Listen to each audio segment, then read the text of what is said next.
times are totally different. So, it's just gone 5 minutes past 10 for me on Monday morning. And I imagine it's obviously, what time is it for you? It's like 5 past 5. Yeah, but I've been sitting in this. I actually haven't left the flat yet. I've been sitting in this chair all day working, Oh, so have this you? is going to be the end of my day. Oh, okay, right, fair enough.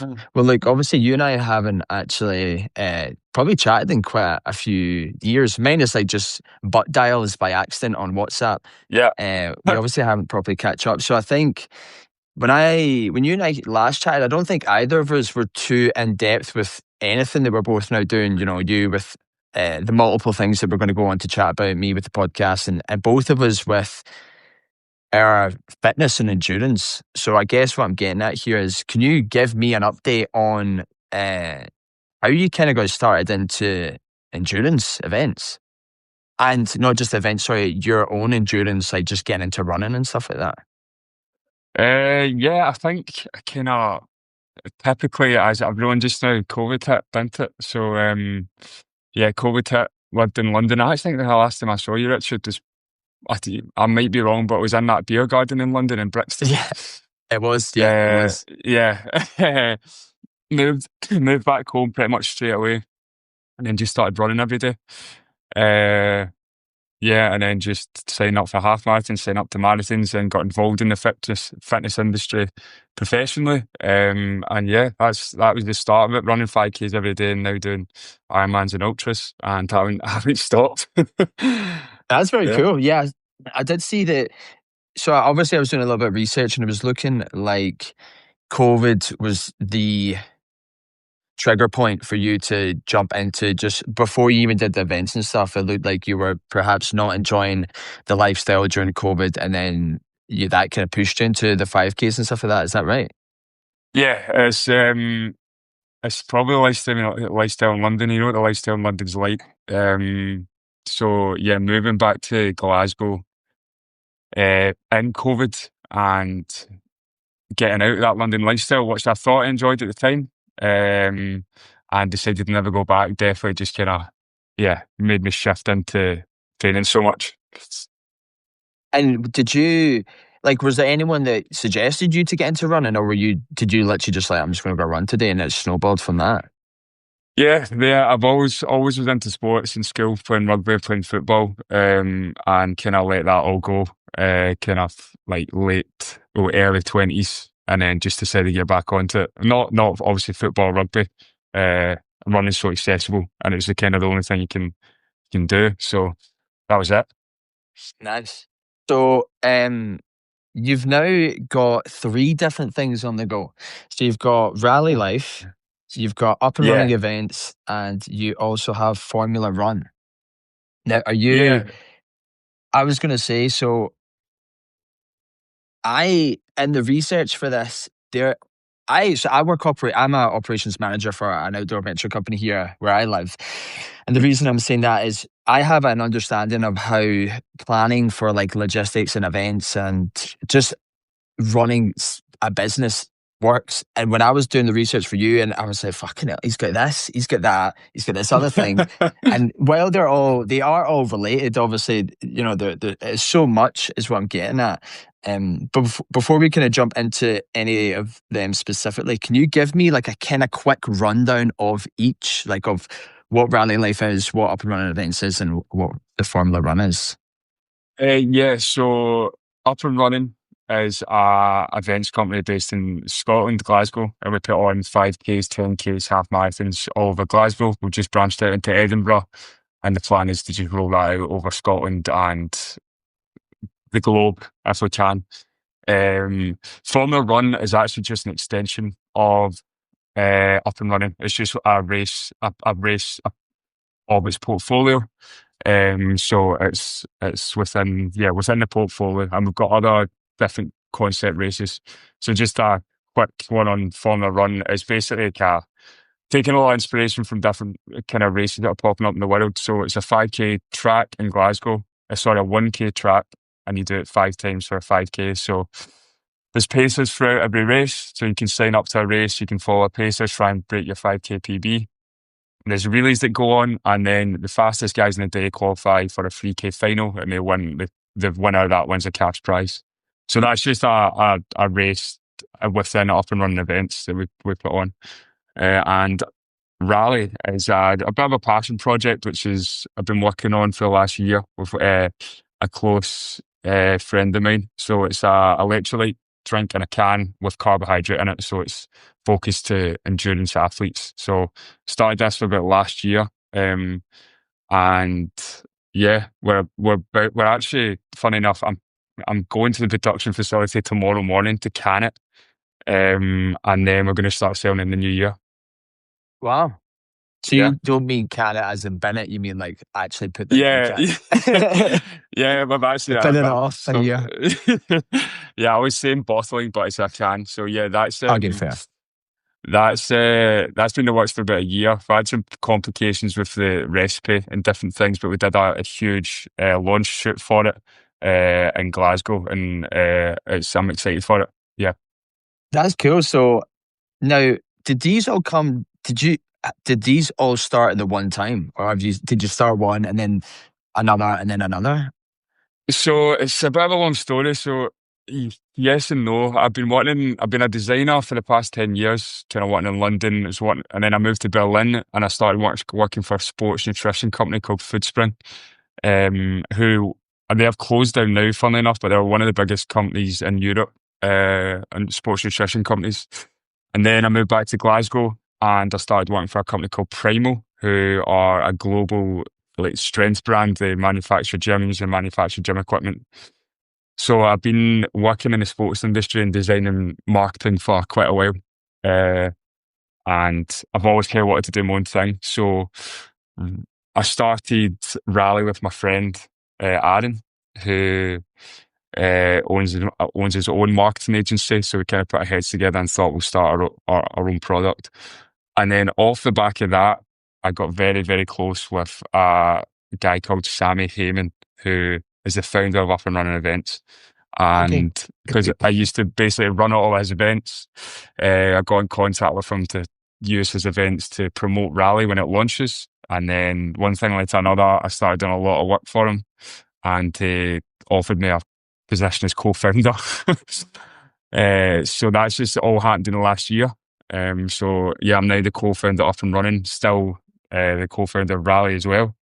And yeah, so all kind of happened at one time. It was exactly the direction I was wanting to go in. So it was lucky, but slightly manufactured by myself. Yeah, that's really cool. And I was going to bring it up later, but you've just mentioned it. Yeah, you're also work in design. So it's not even Yes. like these three things are like the only things. It's and Yeah, so yeah. did you so you obviously you were saying you're working in London and then you moved to Berlin and got in with a sports nutrition company. Did you want to get involved in sports, or was that just a job opportunity? And then, obviously then moved back to Glasgow, and the fact you worked for a sports company and you enjoy sports, did you think, okay, now this is the direction I wanted to go in? Or was Well, I used to, when I moved back up from London, I actually got a job with a company called Six by Nico. I don't know if you've heard of them. They're a yeah. restaurant, that kind of have restaurants over the UK. And then I was just so into my running and fitness. I was like, I'd love to get a job in the fitness industry. And I decided I wanted to move out of the UK as well. And I managed to land this job in Berlin. So it was always a plan to work in the fitness industry. And then when I moved back from Berlin, I was wanting to move home, but also stay in the fitness industry. So my job with Primal was um, quite lucky. I got that as well. There's not much happening in Glasgow in that industry. So yeah, I worked there for 2 years, and then I've just always wanted to start my own thing. So yeah, I managed to start Rally and start all this other stuff at the exact same time. Wow, that's amazing. Um, Yeah, I think that's really cool. And I guess with design, being a designer, obviously you can have certain niches in design, but I would assume Yeah, it's one of those careers where it can be quite broad. Like, I'm actually the same as you, to be honest, mate. Like, I would love to get into, I work for Outdoor Adventures now, and I think at some point in the future, I would very much like to step into like sports and endurance. And I think yeah. operations is maybe totally different thing, but slightly similar, where like it's kind of broad enough of a role that you can like step into another kind of slipstream as opposed to being, I don't know, Mhm. a doctor, and then you're just like, I can't be a doctor and then be a race Yeah, events manager. yeah, Right, cool. So it sounds like you're co-founder of Rally Life, co-founder of Up and Running Events, and then the Formula Run event is obviously you were saying is kind of part of the portfolio as well. And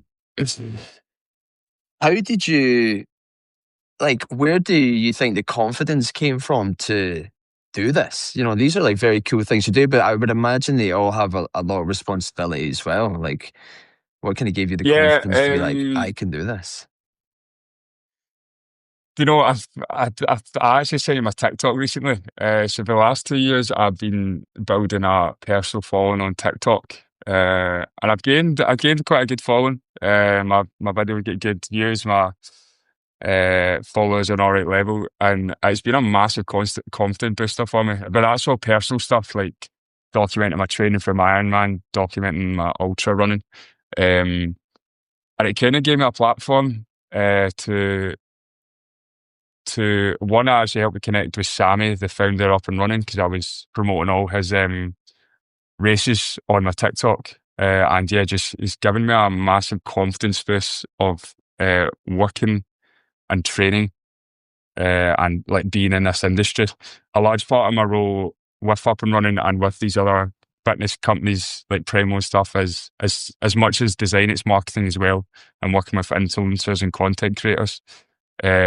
So yeah, I just felt that I've got the right skills to kind of get these smaller companies off the ground and help them gain a bit of traction from the start. Hmm. And I would assume that even though the personal content stuff you're doing, which I saw one of your videos got like 1 million views or a Yeah. million, yeah, I I would assume that also the confidence that you get from posting this and getting the interactions and engagement with people for your personal stuff, it gives you that confidence to be like, right, cool, I know what I'm doing here, you know, and it bleeds Yeah, into definitely. obviously being able to chase down these opportunities as well. Hmm. Yeah.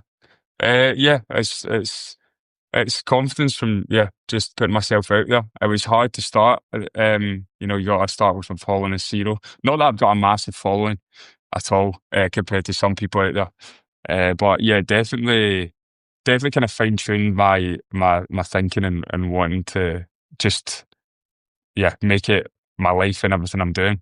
So Yeah. everything I'm doing with Up and Running and Rally, I'll document on there as well. And it also gives people a kind of insider scoop of what it looks like in the inside, which is always good content. Mm. And have you had anyone come up to you yet? Like events, you're like, oh, I've seen you on TikTok.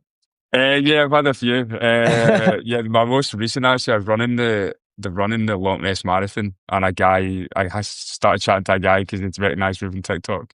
But yeah, a lot of the event days as well, because I think the driving force for all these kind of small brands is content on social media, on Instagram and TikTok, getting the views, getting the likes, getting the comments.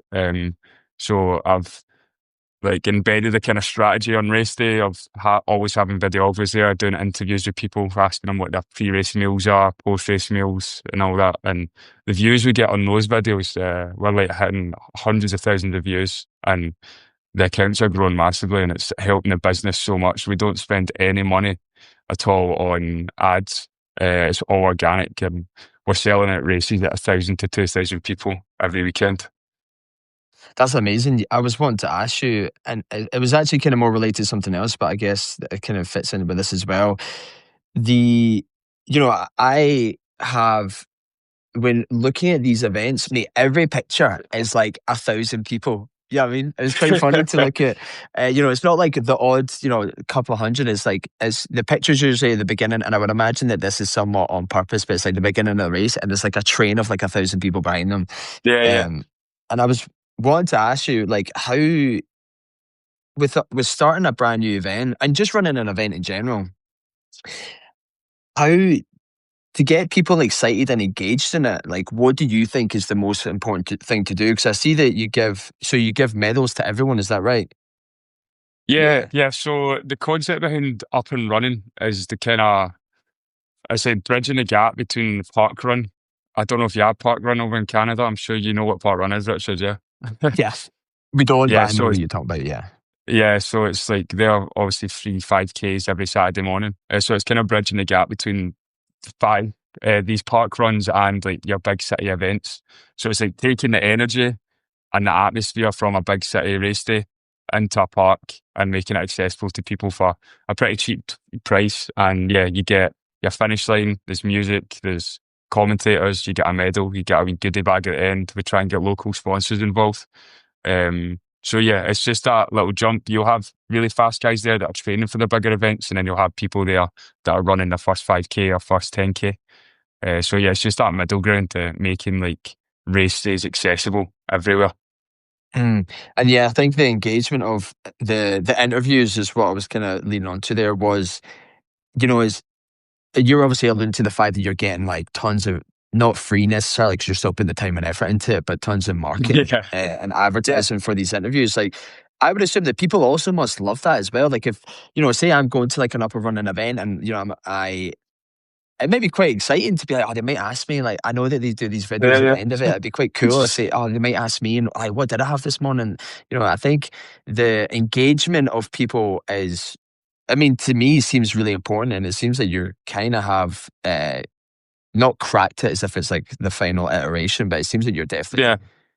know what you're doing.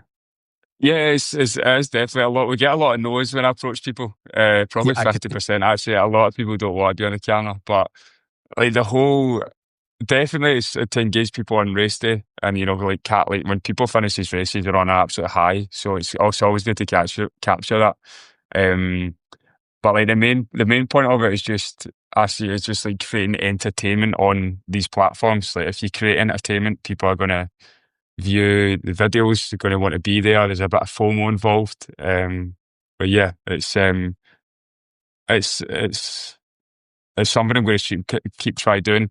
I almost feel that I'm asking the same questions every race, so I might need to change it up a wee bit. So how do you come up with the questions? Are you just like what? Like, are you literally just brainstorming with the other guys that you run it with, Yeah, or we've kind of chat we've fine GBT? tuned it. Yeah, a wee bit of that as well. We've fine tuned it a bit. We've fine tuned it a bit to kind of like post race, pre race meal, biggest running achievements. Just the ones that get the best answers. We used to ask like 10 questions, and we used to have so much footage that we wouldn't use. Um, but yeah, it's always just getting it's always getting the best reaction and the reaction that people can relate to. If someone else is watching, if they've had porridge for their breakfast, or Uh-huh. yeah, things like that. It's just entertainment. Yeah, I think if I don't know if you've done this, but like probably like what's been your worst race experience, even though you don't necessarily want to prime someone with a negative thing, like the I mean I could go in detail about how many terrible stomach issues I have had with Yeah, racing, which yeah, has led me to have to stop off to the side. But I also think the medal thing, as soon as I saw that, I was like, that's kind of genius because, even obviously it's usually like first, second, third they get medals or any like, recognition it really, but I think creating it so that every single person gets a medal, like I don't know what the cost involved in that is, and I'm not going to ask you about that, but I can't imagine it's cheap, but it must add so much value to the Joe Bloggs yeah. who's doing It's it. yeah. It's not. It's definitely affordable for us, but it's such like we can't stop doing that. It's like such an important thing to our races. Yeah, it's we'll have them at every one. Every single race has had a different medal so far. So yeah, we'll always keep. Everyone wants a medal at the end of it. It's yeah, it brings so much more to it. People post their medal for us, so people get to see exposure. But yeah, it's also a hard balance on uh, ordering thousands of medals and having not giving them all away. We've got quite a backlog of them. But yeah, I we'll mean, always, yeah, yeah, we'll always do that. Yeah, very important. yeah, I think as well, like it sounds like you were saying there that all the medals are different. You could almost Yeah, like start this weird collectible thing where people yeah, are, yeah. it's like a have you got this medal and that medal? And get, oh no, I didn't get that one. I need to do it next time and get it. Yeah, definitely. There's people that have them all. But That's yeah, very cool.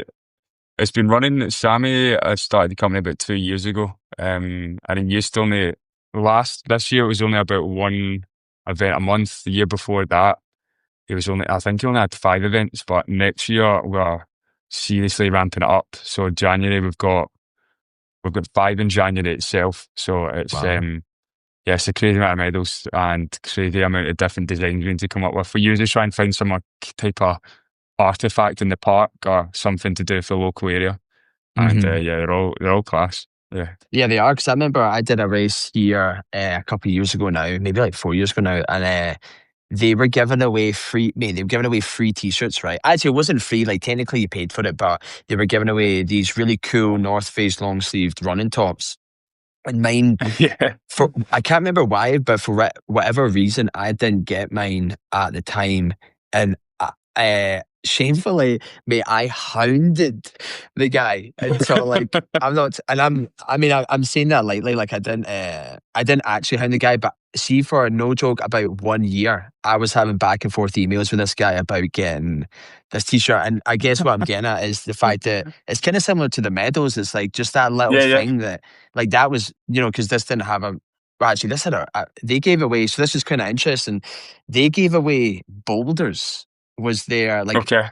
I can see if I can find a picture, but if you imagine like a dinner plate that weighs like 10 kilograms, that's what they gave away to finishers of this race, because it was an ultra, and obviously there's like literally like 20 people Yeah, that yeah. did it.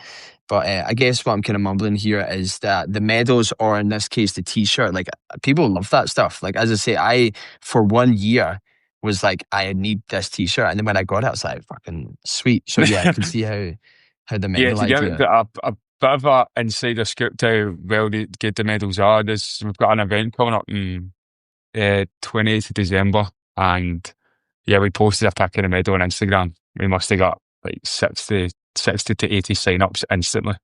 Really? Yeah, yeah. Wow. And For the Christmas medal. did you kind of do research and think that that would happen, or is this something that you guys just want to do medals because you thought it was cool, and now it's had this unplanned side Yeah, effect? I think so. I think it's just, again, like, we've got to differentiate ourselves from a park run, and people are paying for this as well. So it's um yeah, it's, I think Sammy, when he started it, always wanted to do it. Like any kind of city race you go to, or any 10K kind of close road race, you're going to get a medal. So yeah, it's not really an option for us not to have it, and for people to have it for their achievement. Hmm.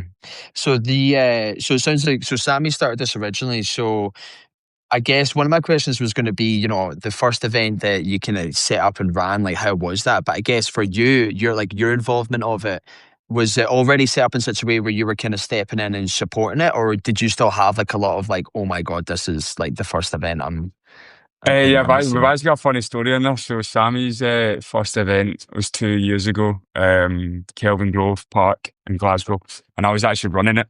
Uh, so Sammy's put blood, sweat, and tears into starting this business. He actually got a bank loan to start it, a pretty hefty one. And yeah, he set up his first event, and within the first 3 minutes on the first corner, uh, we lost the lead cyclist, and everyone went the wrong direction. So it Oh, was an absolute disaster. They had to refund most people. He actually, strangely as well, phoned me that night and personally apologised to me.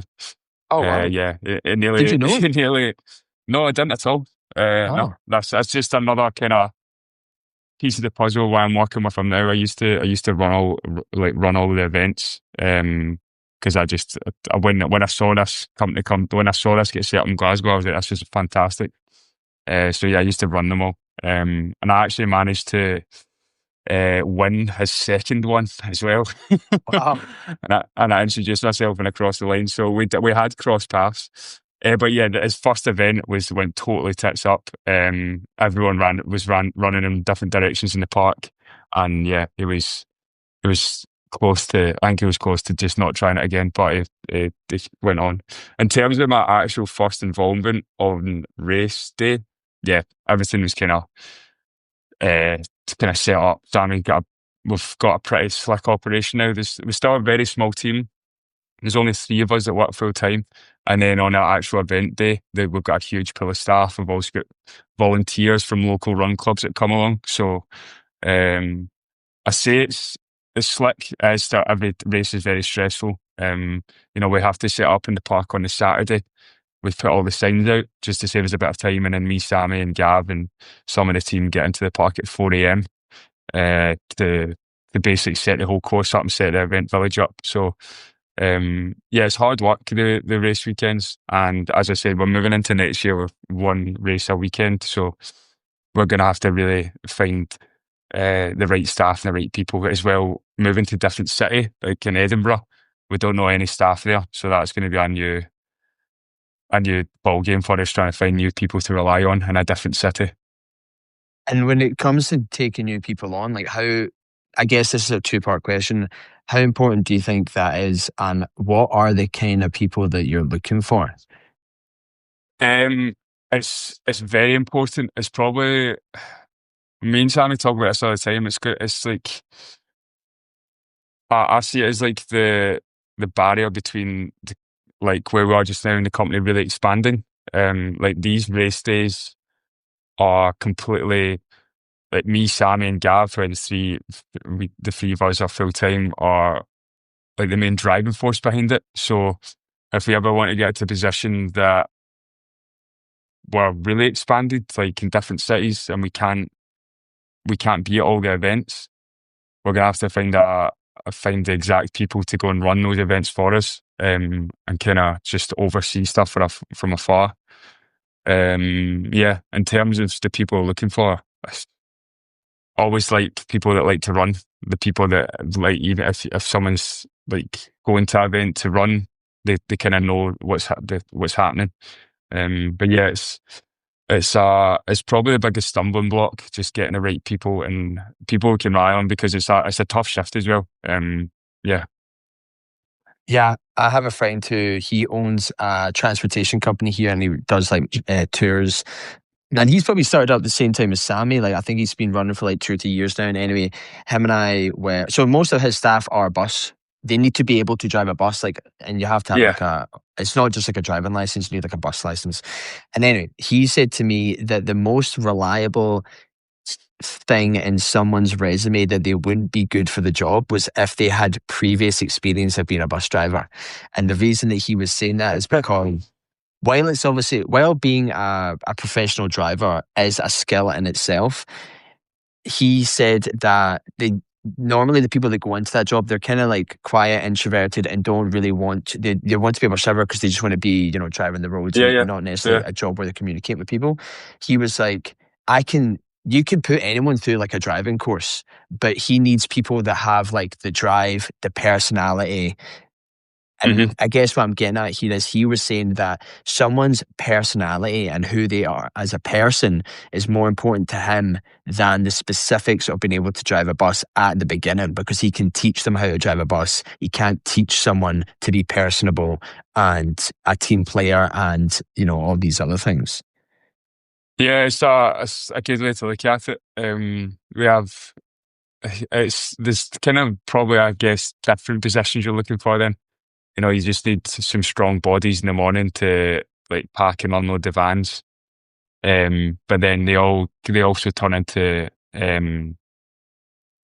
like customer facing people on registration, marshals in the course. So yeah, I see what you're saying there.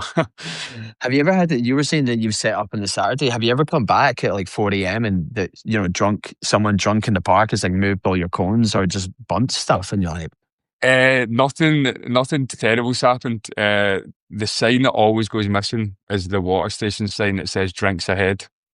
People love oh, to is nick it? that. Really? That's definitely, yeah. Especially in Kelvin Grove. I'm assuming it's a bunch of students that think that's hilarious to put on the student accommodation wall. Oh, yeah, I guess free drinks or something like that. Yeah. Yeah, I but never yeah, Sam. nothing. Sorry, No, you you go. go, sorry. I was just saying nothing disastrous. It is a bit of a risk doing it. But yeah, everything gets cable ties to trees and lampposts, but nothing terrible's happened yet. But it Yeah. saves us so much time. That's about to walk around the course and put the signs up is about an hour, so it just saves us an hour in the morning. hmm And so we've obviously been chatting there quite a bit about just the up and running events, and you were saying so Formula Run is just a one-time event within that portfolio. Yeah, so it's in the portfolio, but it's we've only done it once, but we'll plan to do it twice next year. It'll be something that's quite probably twice, maybe maximum 3 times a year. And can people use that to? How do you get your event to be an event where people can use it as a platform to like qualify into something that, say, on like I don't know, like a national level, like a PB or So like a Team GB thing? yeah, so to get that done, you need to have your um races licensed by the Scottish Athletics Board, which we don't do for many reasons. One is that it's a bit too expensive for us just now. If we get our license, if we get a race licensed, we need to charge everyone that signs up £2 extra, which a lot of people, majority of people that are running these races don't actually care about. You're probably having maybe like 2 or 3% of people that want that it licensed. And another complication we have is if we add £2 to our, this is just the details of our kind of pricing now. If we add £2 to our race day ticket, it takes us over a Glasgow City Council threshold. Oh, And really? yeah, it's really frustrating because we'd love to have them licensed, but if in Glasgow, if you make a ticket anything over £25, the council will take £2.50 off you. So our half marathon ticket, which is our largest ticket, is £25. So because we're not over £25, the council only take 80 pence off us. So Hmm. if we make our ticket 25, put the Scottish Athletics 27, then the council are going to take £2.50 off us. So it's something we're going to try and work out. Hmm. But yeah, the the Formula Run, there's a similar race in Edinburgh called Fast and Flat, which is licensed, and they attract the fastest people in the country because it's licensed. So it's something that we're up against, and probably something that we'll look at in the future. Yeah, I guess it sounds like you're saying the largest demographic of the people that you're servicing anyway aren't even really interested in that. Like if you were to look at it purely from a business, I mean, I would imagine because you're into sports and into that industry, you have a personal passion of probably getting it licensed. But purely from the business side of things, it sounds like it's not really that Yeah, important. the up and running, we really market towards being very inclusive. Like everyone is welcome, all shapes, sizes, speeds. You know what I mean? Hmm. Whereas, like, I'm a very keen runner. I run all the time. I run all these events, all the like national events. But I don't care about Scottish athletics. So there's the kind of bracket above me, or the elite guys that are running for some top run clubs. We kind of put them off because there's not any point for them turning up to our races unless they just want a test day. Some of them turn up. But if you're running like a London marathon, or sorry, an Edinburgh marathon, they'll all be Scottish athletics, and it's called the Power of 10. So basically your race goes towards the Power of 10, and you can build up points and different things. I don't really know the ins and outs of it, but um, yeah, it's something we don't have at Formula One, but you'd attract a different crowd, which would be beneficial if we did. Yeah, so you were saying there that you do run all these events, and you've obviously done a bunch running, and it's something maybe taking a little bit of a step back here. So you got a top 10 finish in an ultra in the UK. So I did Yeah, look that's and watch a bunch of videos that you were posting about it. But how was that, mate? Because how was that? yeah, it was good. It's my first ultra. I didn't, I'm usually always in marathon training. I've always got a marathon on the horizon, so I'm like constantly in marathon prep. I've got Malaga next weekend. I'm going out to with my wife.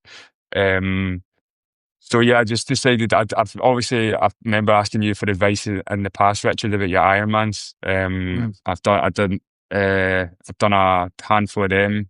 Do all my running. So I thought next steps to try the ultras out. So yeah, didn't do any specific training. Just turned up and went for it. Yeah, it's Glasgow to Edinburgh, 57 miles, 91 kilometres, and yeah, it was incredible. Probably one of the best things I've done. Even, but it's on the same level as an Ironman's. Maybe not got the same glamour about it, but yeah, it was really good. That was the start of October. And yeah, you mentioned there that you asked me about my experience, and now a matter of years later, I think you have significantly more experience. I think if I was to sign up Mhm. for something again, I would need to ask you. But how did You know, you? I remember just a quick one. I remember me and you were walking up Livingston Main Street from Angels. I think it was me, you, Callum Pudd, and Ross, and you had just ran a marathon in Copenhagen, was it? Yeah, yeah, that's right. Yeah. Yeah, and I remember you.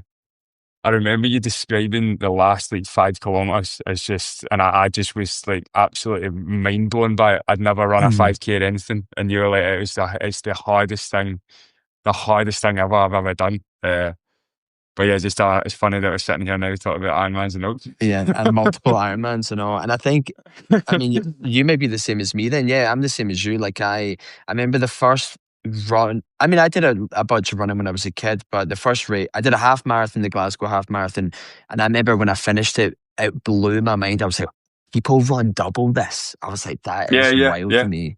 And then you look back in both of us now, and and there's people that are significantly better at us, but even like for what we've done, you look back and you're like, wow, like I never would have thought. You've done multiple halves, multiple Ironmans and ultra. It's kind of crazy to look back on it. And now, did you find that? So what I found was, so I did an Ironman, and then I did 100 miles, and I remember both of those things. I probably had a bit of a negative confidence level going into them. So I guess what I'm getting at here is, you got a top 10 finish, which is amazing. Like genuinely is amazing. And I think my attitude, what was your attitude going into that? Because mine, when I did both the Ironman and the 100, was just like, I don't even know if I'm going to finish this. Whereas you, sounds like you maybe had more of a positive attitude where you're like, I'm definitely going to finish it. Let's see how well I can do. Yeah, it's a funny one. As much as I love doing these events. Um, I don't know if you get the same thing. See, when I finish these events, I get such a sense of like being underwhelmed. Yeah, I, th- I, 100%. I Yeah. put in, yeah, I don't know. It's because I do feel prepared for them, yeah, and I put in a load of training, and it's just like it just seems like an extension of the training. That when you finish it, a bit like, and then when people give you praise for them, I genuinely think, and then not to say I'm really trying to be humble and not to be big headed. I'm like, God, it really actually wasn't that hard. Like Mm, you can do it if you wanted to. yeah. Um, but yeah, it's a funny one. When I look back on these things, I look back on them so fondly, but I don't see them. I personally don't see them as a crazy, crazy, crazy achievement, and that's because of, I think, where probably my fitness journey started, where it was nowhere. And I genuinely believe that anyone can, if they put the hours in, like you can do it. It just doesn't seem massive to me. And maybe I'm speaking, it sounds a load of rubbish. No, I totally 100% agree with you. And to be honest, like sometimes I'm the same as you. So both of the big events that I've done, I remember doing them, and yeah, I kind of felt a bit anticlimactic once I finished them. And I usually don't actually say that to people just because I feel like everyone else is buzzing and they're always like, oh, I did it. And I had this like crazy feeling. Whereas, yeah, I remember when I finished the Ironman, it was like 10:30 at night. I was in a foreign country by myself because it was COVID. No, and I immediately just went to straight to like the reality of the situation. I was like, I need to get home. Like, how am I going to, like, I didn't have that. And it was this, but I think as well, like, I didn't have, and it was the same for the 100, slightly different. But I guess the thing that I Where was definitely it, felt was 100? where Yeah. it was here. I was in Canada, so it was in a town called Lethbridge. So it was three laps of kind of like a river. I mean, the best way to describe it is like a riverbed. So you ran like, Laps, wow. yeah, 3 laps. Yeah. So and one side of it was completely flat, and the other side it was not hilly, but if you just imagine going up and down like a riverbank. So it was like maybe only like 5 feet or 10 feet or 20 feet, but it was like tons of them. So it was kind of like tiring. But even at the end of that, I remember. I kind of both times was like, I wish I had believed in myself more because I don't think I actually did as well as I could have. You know, Mm. yeah, I kind of in hind. No, I don't regret it too much because I honestly, that was just the attitude I had, and I honestly didn't know if I could do it. So, I would maybe do it again with a better attitude. But I did kind of look back in the hindsight, and I was like, I could have done that better because I just had such little faith. And I had put in all the training and stuff like that, so there's no other reason. But You know, in I the start of the ultra, I bumped into a kind of friend that I know just from running, who is a crazy, crazy, crazy ultra trail runner in Scotland. And I bumped into him at the start line. He wasn't even there to run; he was there to see some of the boys he coached that were heading off. And I was speaking to him. And I was like, "I'm just going to set off at like a 6 kilometer pace. I don't know if you do kilometers or miles. I do kilometers. I might I would do confuse you. kilometers, yeah. Yeah, so I was like, I'm just gonna, because I just wanted to complete it. I was like, I'm going to do a 6 kilometer pace and just get through it. And he told me I was an idiot and that I should. He said I should go for like four forties to fives, and get as far as I can before the pain sets in. So I was like, that's mental. But I kind of took his advice at the start, and yeah, I kept up my pace. I think my average pace was about 5:10, 5:20. Yeah, and it obviously got me my top 10. That's But pretty cool. yeah, yeah, I know. If I didn't meet him, I'd have just trotted off at the start and done it all slow. So yeah, I took his advice. Yeah, I think that's really cool. Like, it obviously shows the importance of. I mean, you literally had that guy in the start line, which is unique. But I think it shows the importance of like the people that your support system. Because again, the town that I lived in, while it's very outdoor adventure, and everyone's doing like an ultra or something. But when I first, this is a while ago, so I first moved here. So the friends I had, they just weren't into that. So I think it was also I was hanging out with a bunch of people where I was telling them what I was doing and they were all like, that's fucking absolutely mental. Yeah, Therefore, it kind of bled into my psyche. And then I remember when I went to the town, like it's a different town than where I live right now. I went to Lethbridge and I met all the people who were running it the day before and I immediately changed my mentality because they were all like, yeah, totally normal in the sense of they yeah, made the event normal. So I guess I'm getting at is I'd had like a year of people being like, what you're doing is crazy. And I was like, I kind of is crazy, man. Like, this is wild. And then I met a bunch of people who were in that world and some of them had done it like 9 times, and I immediately yeah, changed my mentality to be like, nah, this is definitely doable. And I do yeah, yeah, now, I guess if I think about it, having people like that guy that you were chatting about there who not only make it normal for you, but actually push you is super important. And I guess, yeah, I didn't really have that when I was doing it. yeah. It's definitely important. But yeah, And how? it's. What do you go? Sorry. No, no, no, you go. I was just going to say about how you are surrounded by people constantly that do think it's crazy, and yeah, the doubt can creep in, can't it? Yeah. And so you've got the thing that, as I was kind of alluding to at the start of this as well, is, having, being someone who works in operations, and for one, we actually have two companies as well, but just even for the two companies, I appreciate how busy it is. So you've kind of got three things on the go. I appreciate that there's other people involved in it. But how do you manage, like, even the bouncing from rally life to up and running events to the form? I guess the Formula Run is an annual thing, so it may not take up a lot of your time. But I guess how do you bounce between the two companies that you're a co-founder in and your job? Like, it must be quite taxing. Or yeah, sorry, how do you do that? Yeah, it's quite taxing. You're probably best asking my wife. You're very I understanding. yeah, yeah, she is. She is. She believes it. She believes in it as well, which is the most important thing. As yeah, the rally's taken a bit of a backseat recently just because we've been getting the recipe correct. So that's a bit of kick into action. So that's going to stress me out even more next year. But up and running so intense. Like for example, that Formula Run, that's just a small part of our portfolio. We've got a lot of plans next year. Um, we're doing a Glasgow running festival in April, which is going to be crazy. We're getting like loads of brands and traders into Glasgow Green, and then we're going to put on like a huge day of races throughout the day. So like half marathons, 5Ks. We're going to do a dog run. We're going to do like speed dating runs and different things. So there's a lot of prep going into that. We're also really banging the door to get some closed road events. So like around Scotland, want to do like a St Andrews 10K. Want to do some sort of Glasgow closed road event as well. And we've also just about to launch the Scottish Running Expo. So in the SEC next November, we're taking over one of the halls and putting on Scotland's first running expo. So there's a lot to do. I basically work, from when I wake up, have my lunch, have my dinner, and keep working, and also fit my training in there. But yeah, it's not difficult for me. It's what I love to do. So yeah, it's balancing it. It's not really balancing it. It's just keep on working. I guess the thing is, if you love it, then you don't mind doing it all the time. Yeah, exactly. When I worked, like I've only been doing this full time for the last like 3 or 4 months now.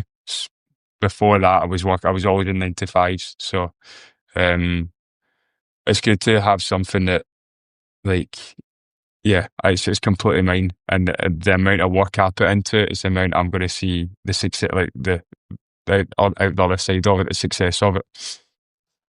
It's one of those things where you definitely learn that your like what your input is going to be your output. You know what I mean? You could do nothing and Yeah, you're going to get nothing out of it. You know, that it must be quite yeah, gratifying to exactly, see where exactly. you're putting in all this effort. And I mean, you're chatting about a Scottish Expo, a festival, like Yeah, I feel like again, anyone would do one of these things. Never mind, yeah. It sounds like I'm the madman, but it's my co-founder Sammy. Sammy. Which yeah, he's Um, I think to be successful, you've got to be a bit deluded, and that's the mindset he's got, and anything he's got, he thinks of, he absolutely goes for. And most of the time, I'm like, wow, this is all systems go, but it's the only way to get stuff done. Like we do stuff, we launch it, and we pull it off, and yeah, it's really a success. And he's very much of that mindset that anything that we kind of want to do we're going for. We're actually launching another event. I know it all seems Obviously, you mental are. next year, Obviously. called Route Zero, which is quite cool. So Yeah. everyone's to meet in a location. You get your phone and your watch taken off you and put in a sealed bag. Um, you keep that on you with a tracker, and then everyone gets blindfolded and put in a bus. And then we drag you 10 miles out of the city, and you have to make it back to the start line.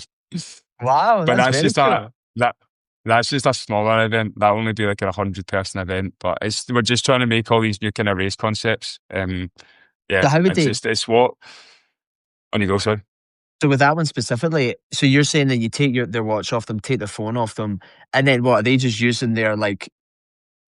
Are they just using their senses to get back to the start line, or have you given them a map or Yeah, something? yeah. No, nothing. You Nah, so just you're get just dropped driving these off. people.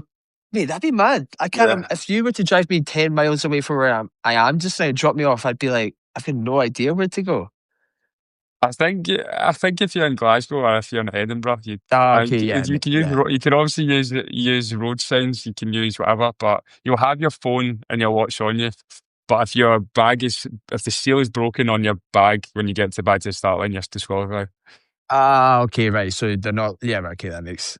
Yeah, it's got a little bit of a backup. Yeah, that's cool. That sounds more like it's for the. It sounds like you're servicing like a true range of demographic here. Like that sounds like it's more of for people who are care less about the time and more in it for the adventure. Yeah, yeah, we'll get a completely different demographic again. But yeah, we're just trying to come up with all these different concepts. We've tested the waters with them a bit, and people will sign up. Yeah, it's the way the kind of like the world's going, and the kind of culture of the youth has. Everyone knows like no one wants to go out on a Saturday night and get drunk anymore. It's looking for these kind of unique events and different things to do at the weekend. So that's one we think we can roll over a couple of cities, and very low maintenance again. A big part of our like normal events is stuff like chip timing and toilets, and they're all the big expenses. So something like that, just 100 people, should be a good wee event. But Yeah. yeah, juggling stuff is back to your original point. Juggling stuff's mental. And I mean, I was kind of joking about it, but you must have to have an understanding wife because I think, from my experience now, I've always say do this podcast, which is a passion project. Like I'm not making any money from it. I'm doing it purely for the enjoyment of it. And it's one thing, never mind what you have as your actual job and multiple versions of it. And I talk to my girlfriend Cass about this podcast 24/7. And I'll literally have to say to Yeah. her, I'm like, is there anything you want to talk about? Because I'm like, if there's not, I'm going to keep talking about the podcast. Uh, and we went out the other night and it was funny. We went to an event. We just went on a night out like a couple of weekends ago, and there was people at it, and it was kind of like a community based outdoor adventure event, and there was a lot of cool people in it. And I spent the whole drive home being like, I could ask that guy, like, and I was talking, but it was a date night for Yeah. Cash and Yeah. I. But on the drive home, I was like, I could probably ask that guy if he would, that girl seemed really cool, like, 'cause she seemed quite chat. And Cass, when we got, and to be fair, she said, yeah, yeah, whatever. And then when we got home, she sat me down and she's like, Richard, I think when we go out on dates, like, just don't mention the podcast. And it was kind of, I had to swallow my ego a little bit and be like, yeah, nah, she's right. This is Yeah, it's too very much. relatable, man. It's all I talk about as well. But Lucy, when we sit down at dinner at night, I'd want a debrief of everything I've done because I've usually done 100 different things. But yeah, it is an obsession. Like if you keep this as an obsession, Richard, you'll make money from it. I'm sure you will. Mm. And do you find that it's for a period of time, it's healthy to have that obsession until it's up and running to where you kind of want it to be? Yeah, definitely. Like I kind of started this rally stuff before I got involved off and running, and yeah, as you said, what you just described there, of constantly thinking about it is all I did. Um, but yeah, I would say it's definitely good to have an unhealthy set obsession with it, and just as I said as well, just be deluded. Mm. As Samuel will laugh at me saying that, and yeah, just go for it. Yeah, I think I heard this quote. I'm going to probably butcher it, but it's from Mike Tyson, and he said that delusions are only delusions to people who never achieve the thing. Yeah, People who achieve it, it's not a delusion because they got to where they want to get to. It's only the people who don't ever get there that think, oh, you're delusional. yeah, yeah. Uh, It's very true. and with regards to, so even with with regards to rally life, sorry, I mean, that's something, so we've kind of been chatting about like events and races and getting like chip times and toilets and people on putting signs and stuff out. Now, rally life is, while it's obviously within the same philosophy, it's obviously completely different. Like you're chatting about going and getting recipes and stuff like that. Like, how is, Yeah. mate, how do you even do that? Do you just, I mean, is there a company that you go to and they have a formula and then you can, like, I want X, Y, and Z flavor? Or are you literally making this up from like a chemistry lab? Yeah, so it's literally that. It's not a white label product. It's a bespoke product to us. It's a company we interviewed loads of companies. So there's ones down south, but we landed actually in one in Port Glasgow, out on the west coast of Scotland, called the Startup Labs. And yeah, it was quite a lengthy process of what we were looking for. The idea of the drink initially, because Aaron, my co-founder of Rally, he came to me and was like, I want to start a hydration brand. And I was like, I was honest, and he said, I was like, I'm keen. I'm I want to do it with you. So it kind of evolved into um electrolytes. It was initially called Revively, which was a really weird spelling. People didn't really know what it was, and it was going to be like revively. It was going to like mimic an IV drip to get you hydrated. But we kind of moved away from that, and we're both into Aaron's an ultra runner himself. And I was like, I think we should kind of go more down the route of electrolytes and carbohydrate to fuel and to hydrate. So yeah, we contacted all of the places and we just started the process. Went in with them, told them we're just launching with one flavor, raspberry. Told them the flavor they want, and then it was a back and forth process of just whittling it down to the flavor we wanted, and the different electrolyte levels. So yeah, there's B vitamins in it, there's carbohydrates in it. I'm actually just sitting looking at the can just now. 5 grams of carbohydrate, yeah, B vitamins, and then all your electrolytes you need. Mhm. Um, So yeah, the back and forth with a recipe place, and we order all the ingredients. They book us into a production lab, and yeah, tomorrow's the day, funnily enough, that we're finally canning 3,000 cans of it. Wow. And is it so? Is this Yeah, and in the mean, the? I was going to say, is this the first big production of it that you've gone? Like before this, has it all kind of been more small batches? we haven't produced anything at scale at all. We've just only me and Aaron are the ones who tried this. So yeah, Oh, really? Wow. this is going to be the yeah. It's well yeah. We're the only one that tried it through like loads of sampling. We also took it to different run clubs and different things in Glasgow for people to have a little try of it. But this is going to be the first mass production that we can start selling it on our website. The website is rallylife.co.uk, I would assume. Rallylights.co. Oh, .co, right? Cool. Yeah, That's yeah. yeah, that's very cool. And I mean, how are you feeling about that? You're excited and Yeah, I'm very excited. It's as you were saying there, like with Rally, I started this before up and running, and I was absolutely obsessed with it. Honestly, as you said, it was all I could talk about, all I could think about. Um, and then up and running came up, and then there was to actually be completely honest, there was an absolute mess up with the Rally recipe with with our production facility. So we got 4 months of like back to the drawing board. They basically completely it's fucked up a recipe. They use the wrong salts. So this, you get not to get into too much detail. You can there's 3 different salts. They put the wrong salts in it, and with the aluminium can and the CO2 compression, the salts would just explode the can. So my we God. actually didn't think it was going to. Yeah, I know. It just would give it a really short shelf life because of the pressure of the CO2 and the wrong salt they put in it. So we basically got like 4 months. We had to go back to the drawing board and start the recipe from scratch. So like Rally was going like this in my mind, and it took this massive dip. And then when it was in the dip, up and running came into the picture for me. So yeah, it was a bit annoying. The momentum got taken out of it for me. But we kept going with it. Me and Aaron were like, we just want to get this. We put a lot of money and time into it.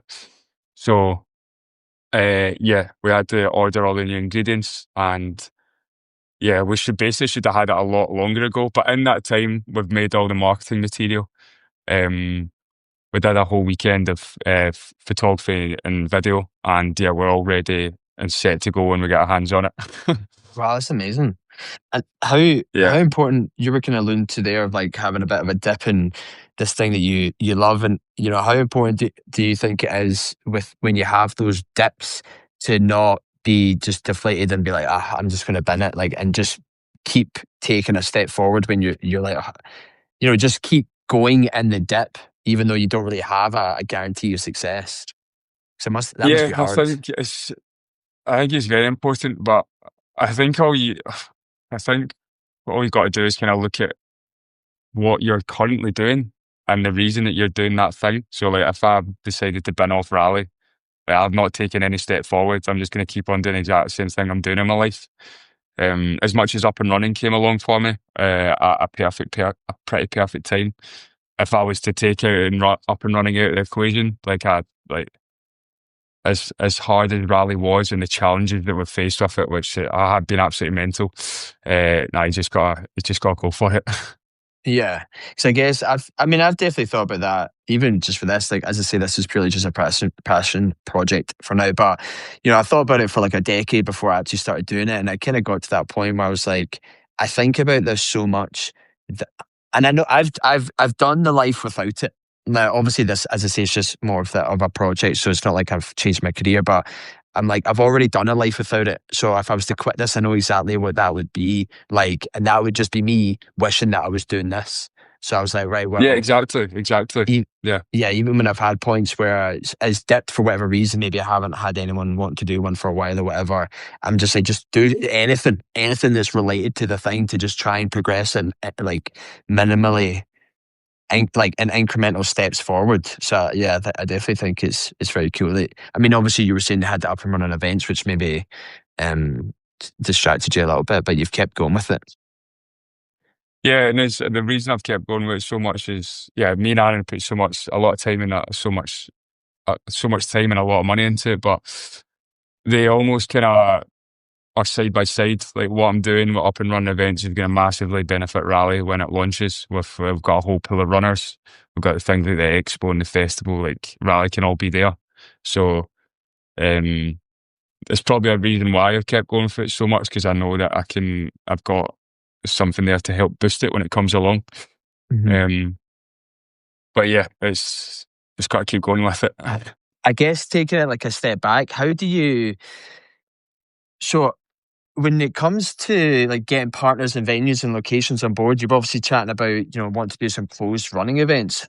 Is it how do you even do you reach out to the council to get that? Like how have you approached getting partners and venues and locations on board? Is it just a case of you reach out to people and half them say yeah, half them say no, and you take it from there?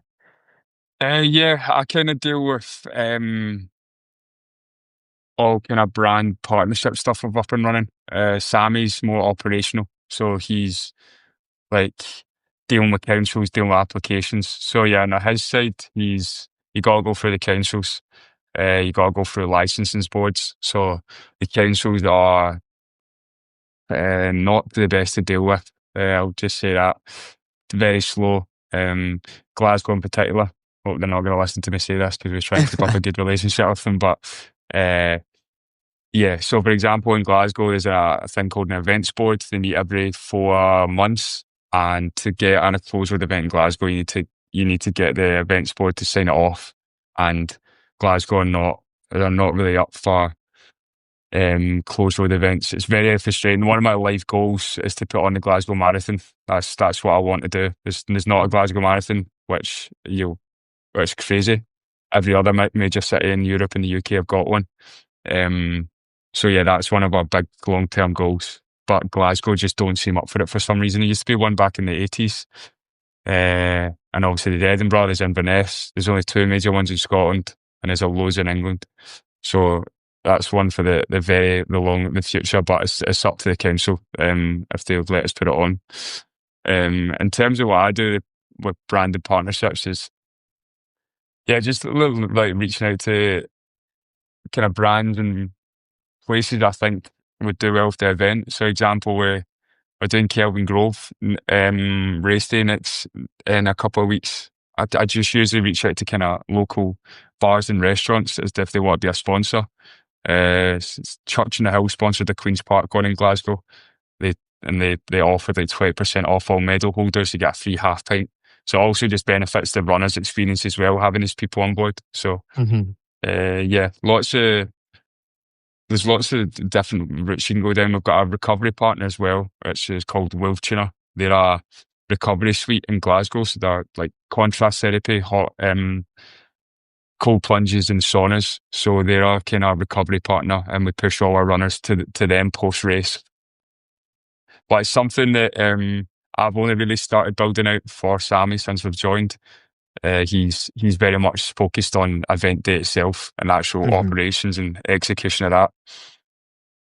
Yeah, because I guess the most important thing out of anything you do, whether it's um, no matter what facet it is, it's the content is the most important thing. So, Sammy concentrating on the operations and the actual race experience itself. Like, yes, there's no point getting like amazing partners and stuff on board if the actual thing that you do isn't Yeah, the best thing about it.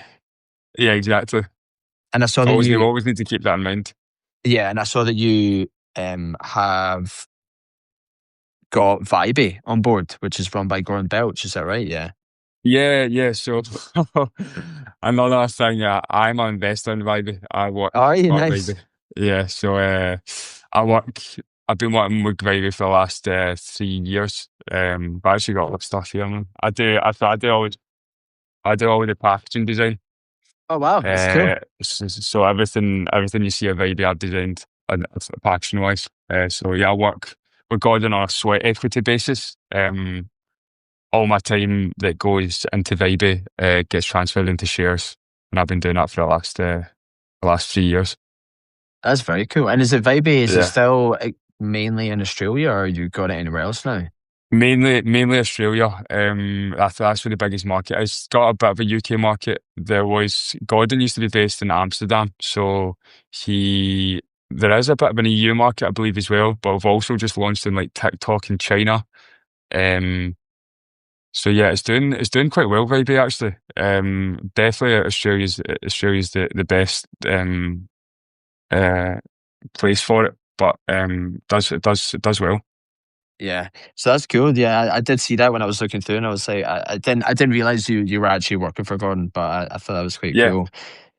And then with so from my perspective, looking into this, and granted, I've kind of looked into this probably years down the line. So what I'm getting at there is I haven't really seen the progression from like beginning, even with Sammy and your rally life to where you're both at now.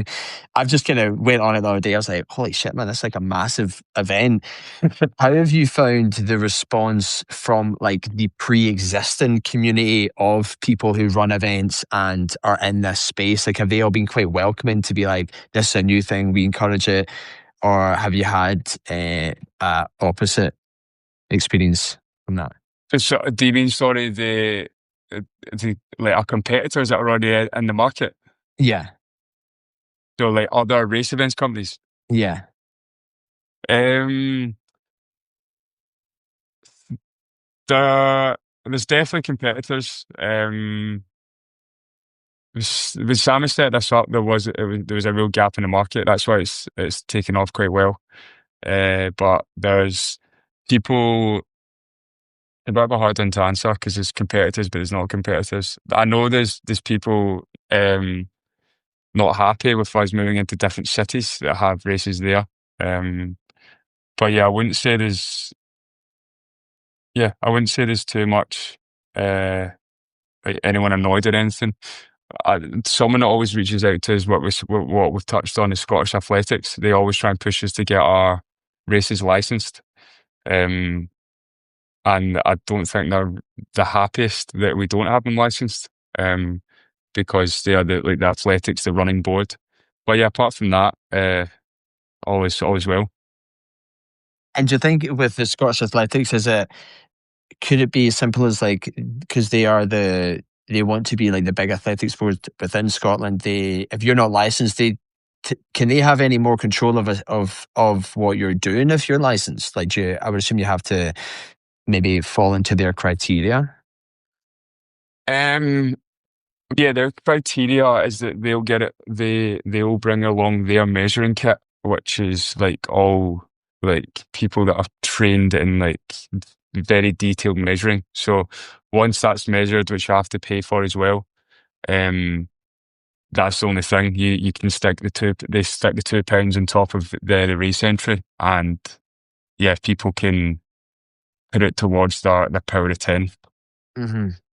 So it sounds like, yeah, I guess it's maybe an obvious thing, like with a new competitor coming into a space, you're naturally going to have some people that are like, cool, this is, they just love the sport of running and they're happy to see something else come into it. But then there's obviously people who are like, you're inevitably going to step on some toes because you're probably taking people from their their events.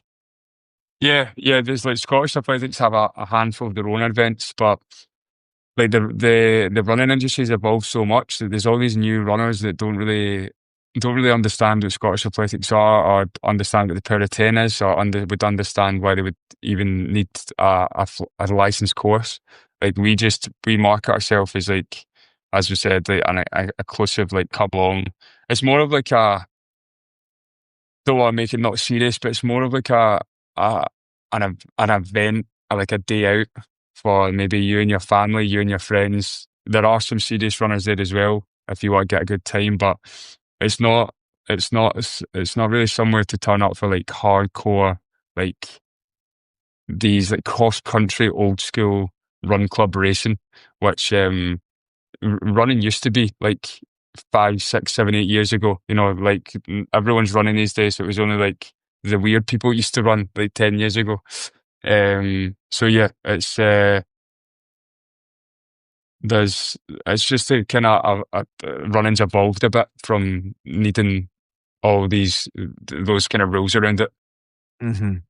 Yeah, I definitely would agree with you. I felt having had parents who were into running and getting dragged along to a lot of these events as a kid, I was like, none of my mates are doing this. Like, why am I getting dragged along to some godforsaken park in Glasgow to do like a cross country thing? And I actually, I'm joking there because I obviously did enjoy it, but I think I enjoyed it from exposure, if you know what I mean. Like, it wasn't like I chose to do it, but the exposure of just going back again and again and again, I was like, I might as well get some enjoyment out of this thing, considering I'm doing it every weekend. But it sounds like the times have changed, and it's Yeah, uh, yeah, and I guess that is a thing as well. Like a lot of, you and I were talking about the fact that we have done longer events and maybe more endurance based events, and I wonder if the attitude that people have now towards those events, and you and I being like, anyone can do it, was a similar attitude that people used to have, even just for like these 5Ks and 10Ks and half marathons like 5 years ago,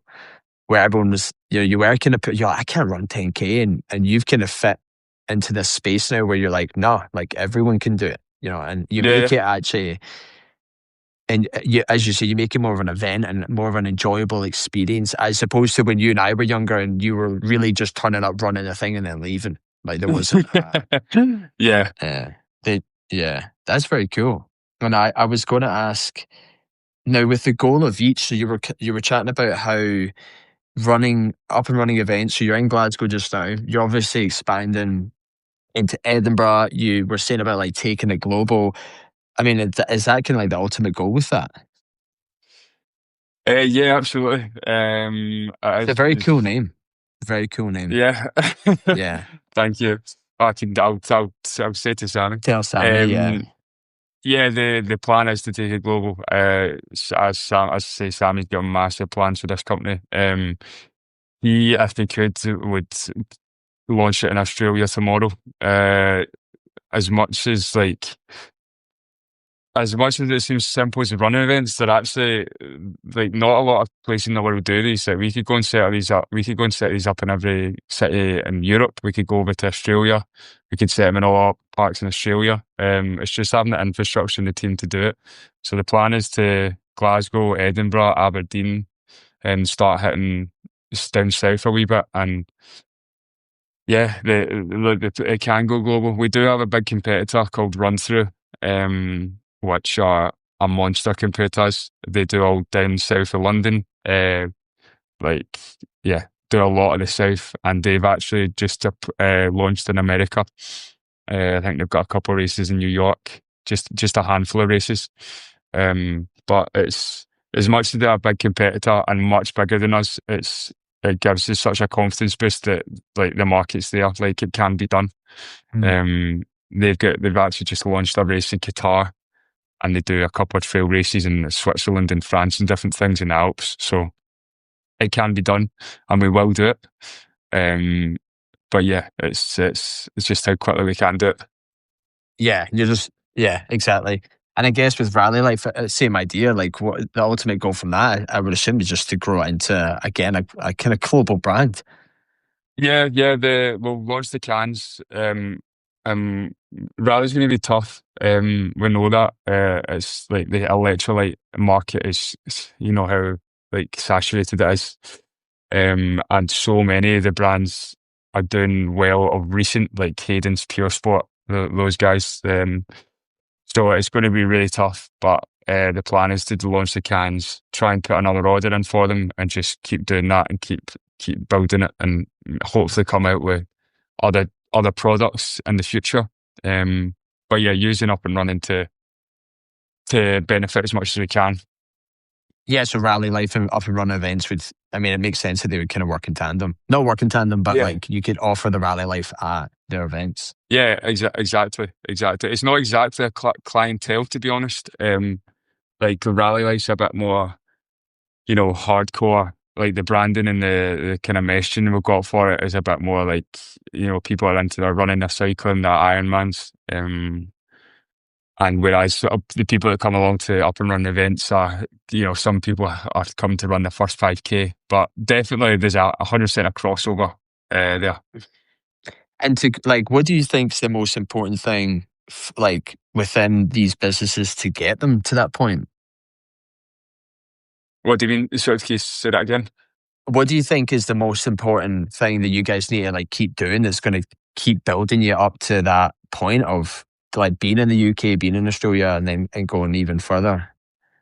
Uh, as I said at the start, for up and running events, it's staff, it's getting the right people. It's Mm. me and Sammy have realised that like we're going to have to get to that place at some point that like where we can remove ourselves from event day, and actually try and like build the company.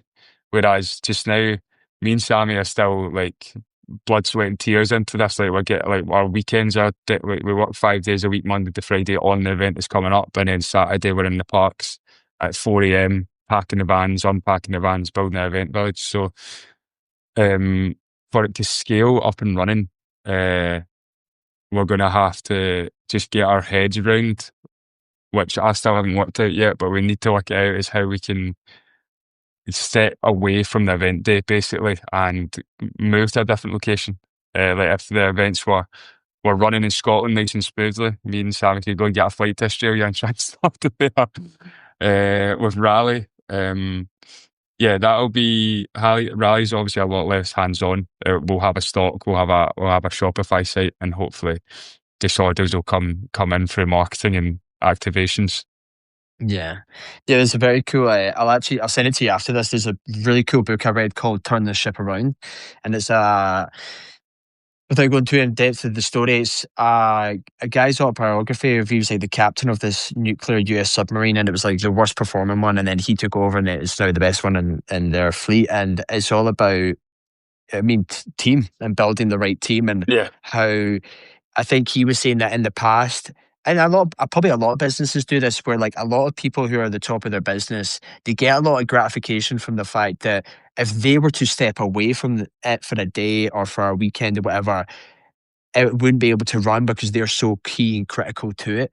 And his yeah, point is that like you don't, that's actually not a successful business. That's someone who, because then if that person leaves, then everything falls apart. He was like, you want it so that like you can be for away for as long as possible, but you've built your business and your team to be able to make all the decisions and handle it yeah, without you. exactly. You know, We've actually, even though I've just started in the last few months, we've actually just made a full-time hire, which was a massive move for us. Big Gav, who's just our operations and event manager. He's actually worked all the events from the start, just on a kind of freelance basis. But yeah, that's the first step of like getting someone that knows the events inside out and can build a team below him to basically completely run event day. So yeah, but very, very important. that's quite cool. Then, so he was just, I mean, it sounds like exactly the kind of person that you want is someone who was Yeah, there and helping you out on their own free time, and now because yeah, you know that the guy enjoys it or at least has a passion for it, yeah, or is just exactly, obsessed. exactly. Yeah. Yeah. Um, I was going to ask if you have any ventures planned prior to you then mentioning like three or four different things. So you were talking about the Scottish Expo, the festival, the Route Zero. So the festival, so that's going to be like a day at Glasgow Green, I would assume. You were saying in like And yeah, February. it's actually 2 days in Glasgow Green, Okay. but we booked the park for both days. So yeah, it's a very we're marketing it as a very family orientated fun weekend. So yeah, we're making a little festival, but we're going to invite traders in. So there'll be little trader stalls, there'll be brands that can come in and sell stuff. We're inviting run clubs in. We're inviting food vendors in. So we're just going to take over the whole park and have all these different vendors and traders. But then we usually just put on a 5K, a 10K, and a half marathon. So that'll run normally in the morning. And then in the afternoon, we're going to do kids races. So we're going to do a costume run. We're going to do a colour run where you get chalk thrown over you. We're going to do a night run. We're going to do a zombie run. We've got some other ideas that we haven't launched yet, but yeah, we're just going to make it a day of like 5Ks and all these stupid fun things. There's going to be like a kids sports day and an adult sports day as well. That's very cool. And like, what's, having grown, I know you and I didn't grow up exactly in Glasgow, but we spent most of our time there.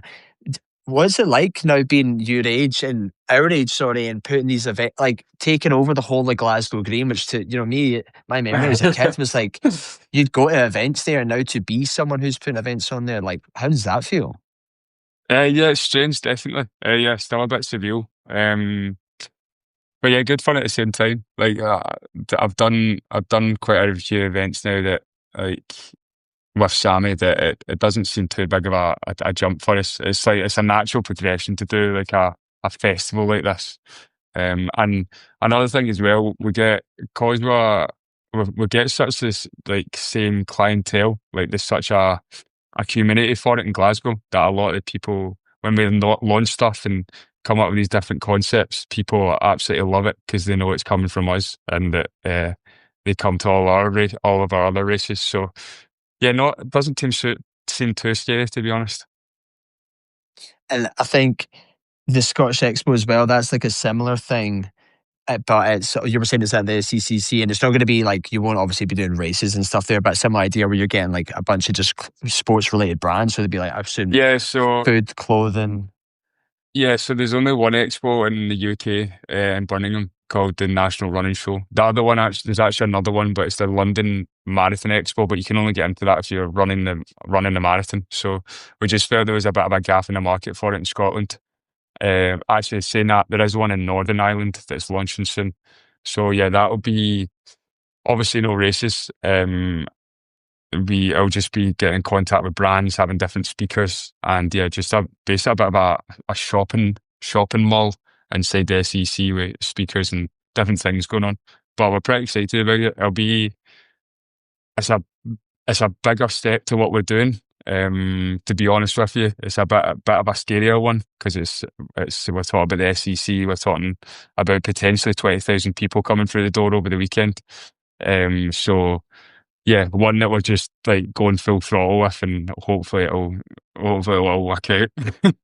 Yeah, that's amazing. And it was just when you said like 20,000 people there, it also made me think for both of the things like the festival and the SECC, you must the like security must also be a thing. Like there must be so many different things that I can't even think of right now that you have to take into account for all these things. You know, like the security, Well, the yeah, SCC will take a lot on for that for us. We okay. just hired a kind of hall, and there's just selling out the shelving schemes.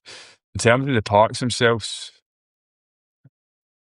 I wouldn't say it's too much security to be honest. We've got a lot of marshals, um, but yeah, no security. A lot of marshals, volunteers, and it's a it's a friendly community environment. There's not much need for any like security. I imagine anything bad would happen. To be honest. Mm. Have you ever had like someone coming along to run it who's just maybe not that they're a bad person, but they are like they are taking it more serious than it necessarily needs to be, and you're just like, dude, dial this down a little bit. Yeah, the worst people are actually usually, and it's kind of fair on them. It's actually the other park users that are not because we don't have exclusive use of the parks. So Yeah. a lot of people think we're just in their way. So a lot of people can just get a bit pissy. With obviously if they're walking their dog and they've got 800 people running at them, they're like, I'm not getting out of your way. Ah. That's usually our biggest hurdle. But it doesn't happen often. You'll usually just get some like old guy that's just like, this is my park as well. And Yeah. they just sees us as an inconvenience.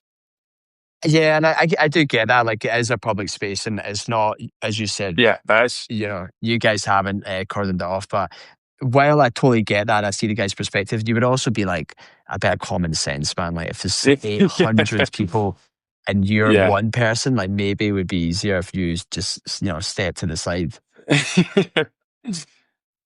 And have you got hmm any? So you've obviously got so much going on, like work life wise. Have you got anything with your own training that you're going for? You were saying you've got, is it Malaga marathon coming up? Yeah, Malaga next week. So I recently got my wife into running, who's turned into an absolute machine. She actually No. just qualified for London today. Okay, We nice. found out. So yeah, me and I get Malaga next week. I'm running the full. She's running the half. I'm going for my sub first, sub three, going for Nice. sub 2:55. We'll see what happens. I was going to say, is that your goal? Like, you were obviously saying you just constantly have like a marathon on the go. Is that kind of Yeah, your goal just now, just getting faster and faster and faster? yeah. Basically, yeah. I've never ran a sub three. The last like proper marathon I've actually ran because I was my last one I was training for was my Ironman marathons. I was Manchester a couple of years ago and I ran a 2:11. So I think I'm a lot fitter than I was 2 years ago. Um, so yeah, it's just the Ironman marathons I've been training for, which are obviously are not going to come out with a crazy time. Yeah. Uh, so yeah, I got Malaga, and then next year going to London to watch Lucy. She actually got into the general ballot for Berlin as well, which I'm Wow. livid about. Uh, 'Cause I've been wanting to run Berlin for a long time, and I've actually just signed her up for our first half Ironman. We're going out to Luxembourg. Wow, that's very Um, cool. yeah, yeah. Does she So we're know going to that you've drive signed out her up there. for this? Yes, she does. Yeah, Right, okay, she cool, does. yeah. That's And yeah, very cool, yeah. apart from that, that's it. We've got obviously all the events fall on weekends, so very little room to do too much. But Mm. yeah, I always want to try and keep my own running events up as well, and keep my fitness up. And it must be good though that you're actually involved in it because you will no doubt go to events and have your own experiences of stuff that you're not running whatsoever. And you're like, this sucked. That was amazing. I like Yeah, that they did it this way, and being yeah, able to absolutely. nab all that stuff. Yeah, yeah. I'm always it's interesting going to these events now as like a race director, like nicking ideas and seeing what happens. It's interesting as well. There's one or two events that sometimes happen in Glasgow, so that in the same parks as us. So it's interesting to see how they set it up differently from us. Yeah. Yeah, I mean, that makes sense. Like I was chatting with someone about this, totally unrelated, but they were effectively, well, it was a different industry. They were saying that you kind of should go to like all your competitors and do their experience, whether it's a run or a this or a that, and see what all, just see the good and the bad of it all. I think he was talking more hmm about being a startup because I don't think what he has started yet, but that's what he was thinking of doing. And he was like, and it's not even necessarily that you're being sneaky or you're being anything. I mean, it kind of makes sense. Why would you not do that? yeah, Why yeah, would you not? definitely. Yeah. Uh-huh. And have you Yeah, signed up for it? I'm sure you nick a lot of podcast Oh, dude. Yeah, yeah. No, I know. I mean, ideas. yeah. I mean, I do. Yeah, I do listen to. I obviously have like a group of podcasts I listen to, and Yeah, I'll see that he did this, and I'll try it, and they've got this, and oh, okay, right, okay. I didn't really like. I don't like the fact that he does this that way, but he does this other thing really well. So yeah, I think it definitely makes you. Once you, it also makes it. I get more invested in stuff as well because now when I go to, dude, anytime I'm at like a speaking thing, because I'm constantly trying to get better at speaking. Anytime I go to a yeah. speaking thing, I'm like watching people and I'm like, right, okay, yeah, they've got like a really good thing. When I think I yet don't have the being able to go off the cuff, like impromptu stuff. Like the event that we were at a couple hmm of weeks ago, it was like at night, so people were like drinking and stuff, and it wasn't rowdy, but it was definitely like it wasn't rowdy in a bad way, but there was a lot of like crowd interaction, put it that way. And the Yeah, two girls that were emceeing it were unreal. Like, and they were just like running with the randomness of it. And I was like, I believe I could do that, but right now I don't have the skill and speaking to do that. So yeah, I guess what I'm getting at is I definitely do that. I'll go to anything and I'm constantly like, yeah, yeah. Pick up tips. yeah. But like, dude, I appreciate you sitting down with me for so long and kind of going through everything because having not caught up with you for like a long time and then jumping on to your socials, I was kind of taken aback in a good way that you've got so much stuff on the go. And yeah, it's really exciting, man. Like yeah, I look forward to seeing how it all kind of pans out. Thank you, mate. I've been actually dying to. Are you still in Banff? I'm still in Banff, yeah. So the invitation for you and Lucy's always here to come out here. But yeah, I'm in Banff. So we have, I mean, if you wanted to tie it into a running event, we have in the summer. I don't know what your thoughts on Banff and Canada. So before I came here, I thought Canada was like eternal Lapland. So I honestly was like, I didn't even consider a summer. I just was like, I guess you kind of ski all around and then I didn't even think what you do. But anyway, summer here is unreal because it's, Okay. you're in the mountains. So it's like being in the Highlands, it's 25 degrees and sunny literally every day. And they have like, you could, there's tons of trail running, there's tons of mountain biking, but they've got a couple of things on here. So they've got a couple of 5Ks, 10Ks, half marathons and marathons. But yeah, the invite, if you and Lucy ever want to come out winter season or summer season, you're more than welcome. Yeah, I'd love to visit, man. Absolutely. Yeah. It looks like the clips you see on TikTok and Instagram make it like crazy. Yeah, the amount of times I'll be walking down the street and I will hear people say it's exactly what it looks like on Instagram. And it's kind of Yeah. funny. And this is definitely, it would be quite cool to come out here for you because this is definitely a community where if you're not running 5K in the weekend, it's like, what are you doing? You Yeah, know, yeah, uh, yeah. like, yeah, I know. running. I'm chatting with a friend later on. So I had a friend this year, Anna, who she qualified for both the Ironman World Championship, full Ironman, Wow. and the half. And she did them both a month apart. Yeah, So that's kind of the level crazy. of, yeah, the kind of level of people that are here. But yeah, dude, the invite's always there. I'll definitely keep that in mind, mate. I've actually I've been to Vancouver, Stace. I've never been to Canada, but yeah, Banff is definitely on the list. Yeah. Well, let's get arranged and get out here.